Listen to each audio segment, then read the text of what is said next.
विद्यार्थी मित्रांनो, आता कॅप 1 झाला, कॅप 2 झाला. प्रश्न पडला असेल, की आता ऍडमिशन घ्यावं की पुढच्या कॅप राउंडला जावं?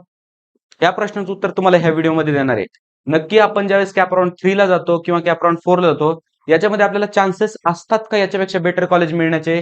ते विथ प्रूफ मी तुम्हाला सांगणार आहे. त्याच्यामुळे व्हिडिओ हा शेवटपर्यंत पाहायचा आहे.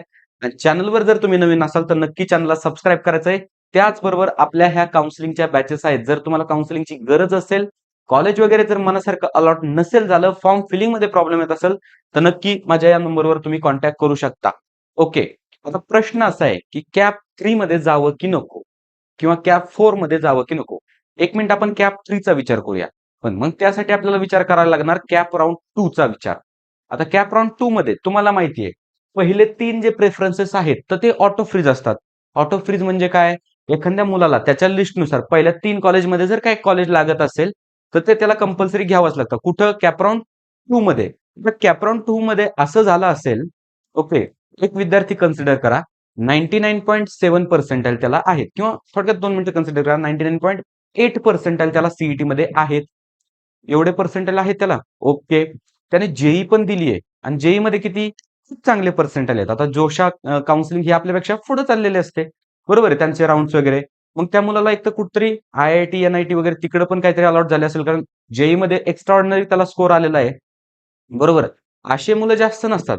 अशी मुलं एक 30-40 मुलं आपल्याला मिळतात त्याच्यामध्ये, पण ते सफिशियंट असतात आपली बेटरमेंट होण्यासाठी. ते कशा पद्धतीने? तेच मी तुम्हाला सांगणार आहे.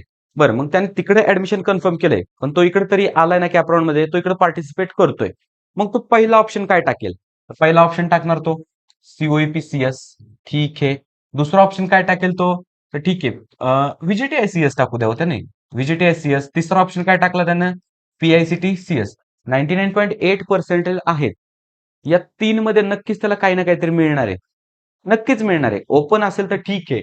सीओपीसीएसचे चान्सेस कमी आहेत. व्हीजीटीआयचे कमी आहेत. पीआयसीटी तर मिळणार आहे त्याला किंवा व्हीजीटीआयची आयटी तर मिळणार आहे किंवा पीआयसीटीचं सीएस आहे. त्याच्यानंतर सीओपीचं एआयएमएल आहे. म्हणजे पहिल्या 3 मध्ये त्याचं ऑटो फ्रीज होऊन जातंय. बरोबर? पहिल्या 3 मध्ये त्याचं ऑटो फ्रीज होऊन जातंय. पण त्याला ऍडमिशनच नाही घ्यायचं. मग कॅप राउंड 3 च्या वेळेस म्हणजे कॅप राउंड 2 ची अलॉटमेंट झाली ठीक आहे. त्याला याच्यामध्ये व्हीजीटीआयचं सीएस मिळालं. आपण असं कन्सिडर करूया. कोणता मुलगा आहे?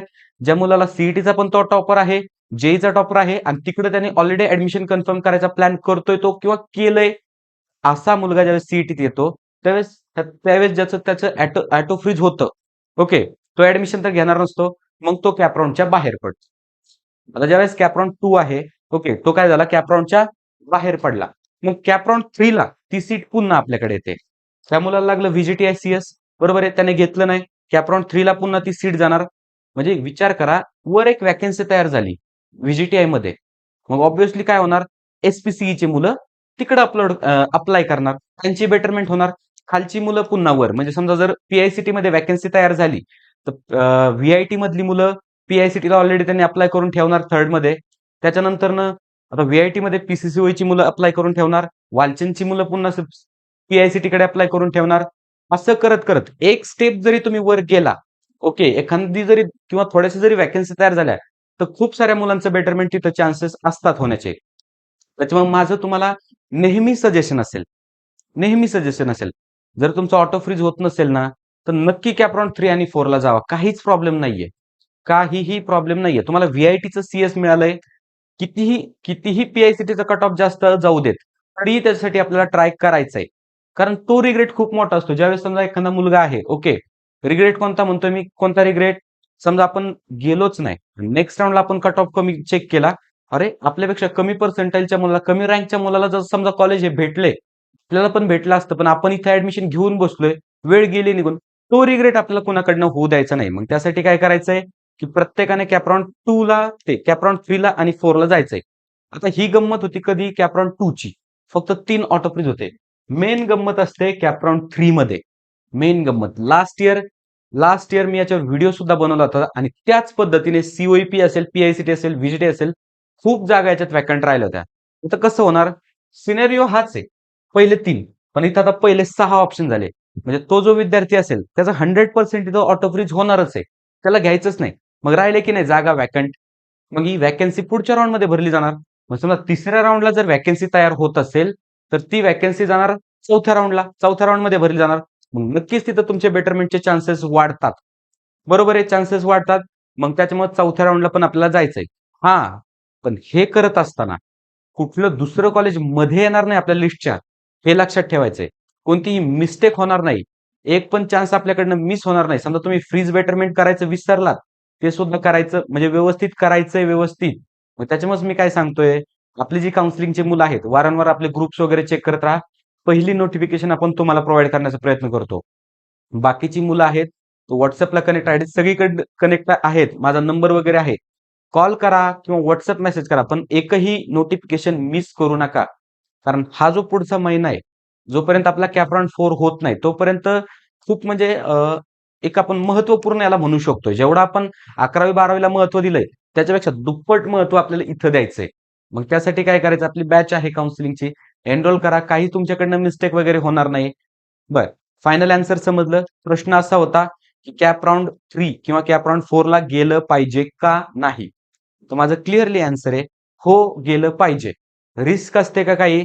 तर नाही. अजिबात रिस्क नाहीये. ज्यावेळेस तुम्हाला त्याच्यापेक्षा बेटर कॉलेज मिळणार आहे, त्याच वेळेस तुमचं मागचं कॉलेज कॅन्सल होतंय. जोपर्यंत मिळत नाही पुढचं कॉलेज, तोपर्यंत ती सीट आहे अशी राहते. पण प्रत्येक राउंडला ज्यावेळेस आपण ऑप्शन फॉर्म भरतो, अलॉटमेंट येते, त्यावेळेस चेक करायचंय. पुढचे 3 दिवस असतात, त्यासाठी बेटरमेंटला टाकायचंय.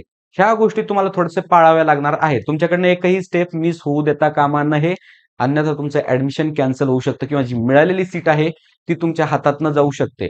मग आय होप तुम्हाला ह्या गोष्टींचा एक अंदाज आला असेल, की कशामुळे ह्या जागा व्हॅकंट राहतात. तर ह्या जागा फक्त आणि फक्त ऑटो फ्रीजमुळे राहतात. ओके, याच्यापूर्वी राहायच्या का? हो, राहायच्या जागा. मुलं ॲडमिशनच घेत नसायचे, राहायच्या. पण यावेळेस याच्यापूर्वी कसं व्हायचं, ह्या जागा स्पॉट राउंडला जायच्या. पहा ना, म्हणजे याच्यापूर्वी म्हणजे कधी 2024 3 राउंड होते. बरोबर आहे. पहिलाच ऑप्शन फक्त ऑटो फ्रीज असायचा. हे 2025 ला आलं सगळं. पहिलाच ऑप्शन ऑटो फ्रीज असायचा आणि त्याच्यामुळे काय व्हायचं, सेकंड राउंडला मुलं ॲडमिशन घेत नसायची. थर्डला पण घेत नसायची. पण मुलं एनरोल व्हायची. कशामध्ये? प्रोसेसमध्ये. मग त्या जागा जायच्या स्पॉटला. पण आता ह्यावेळेस ॲडव्हांटेज असं आहे या ऑटो फ्रीजचं, की त्या जागा आपल्याला डायरेक्टली स्पॉटला न जाता त्यातल्या बऱ्याचशा जागा ह्या आपल्या चौथ्या कॅप राउंडमध्ये फिल होतात. लक्षात येतंय मी व्यवस्थित सांगतोय. ठीक आहे. एक थोडंसं काय म्हणू आपण समजून घेण्यासाठी अवघड आहे. अवघड नाहीये काही. हे ऑप्शन येतं. पहिला ऑप्शन, दुसरा, तिसरा, चौथा, 5वा आणि 6वा. बरोबर आहे? 6 ऑप्शन येतं. एक मुलगा आहे, सीईटी टॉपर आहे, जेईई टॉपर आहे, पण त्याला तिकडे ॲडमिशन घ्यायचंय जेईई थ्रू. पण तो सीईटीकडे आलाय, अशी मुलं असतात. बरोबर आहे? मग त्याचं ऑटो फ्रीज होणार आहे तिसऱ्या राउंडला. मग ती जागा आपल्याला चौथ्या राउंडला मिळणार आहे. मग नक्कीच मुलांचे बेटरमेंट होणार आहेत. बरोबर आहे? आपल्या पुढच्या कॉलेजमधला मुलगा जर त्याच्या पुढच्या कॉलेजमध्ये जात असेल, तर आपल्याला नक्कीच चान्स आहे ना, की त्याच्या पुढच्या बेटरमेंट होणार आहे. अशी नाही होणार, की डायरेक्ट थोडक्यात एआयएसएसएमएसचा एखादा मुलगा असेल, तो डायरेक्ट पीआयसीटी येईल, असं होणार नाही. पण एआयएसएसएमएसचा मुलगा आहे, तो डी.वाय पाटील अकुर्डीमध्ये तरी जाऊ शकतोय.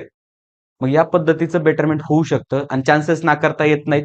आणि एक स्ट्रेसफुल ते स्ट्रेस तुम्हाला हे जर करायचं असेल, म्हणजे थोडक्यात एक पीसफुल हे करायचं असेल, पूर्ण प्रोसेस, रिग्रेट नको असेल, तर नक्की तुम्हाला हे राउंड्स अटेंड करणं गरजेचं आहे. आणि त्याचबरोबर माझी विनंती राहील, की जे मुलं प्युअरली ओपनमधनं आहेत, त्यांना कुठल्याही कॅटेगरीचा बेनिफिट वगैरे काही नाही, तर त्यांनी स्पॉटसाठी सुद्धा एनरोल झालं पाहिजे. कारण बेस्ट टू बेस्ट आपल्याला पाहायचंय. थोडे कष्ट आत्ता जर घेतले, तर त्याची फळं आपल्याला पुढचे आयुष्यभर खायला मिळणार आहेत. मग नक्की आय होप मला जे सांगायचं आहे ते तुम्हाला व्यवस्थित कळलं असेल. जर नसेल कळलं तर कमेंटमध्ये मला विचारा. व्हिडिओ जर तुम्हाला आवडला असेल, माहितीपूर्ण वाटला असेल, तर व्हिडिओला नक्की लाईक करा. All the best.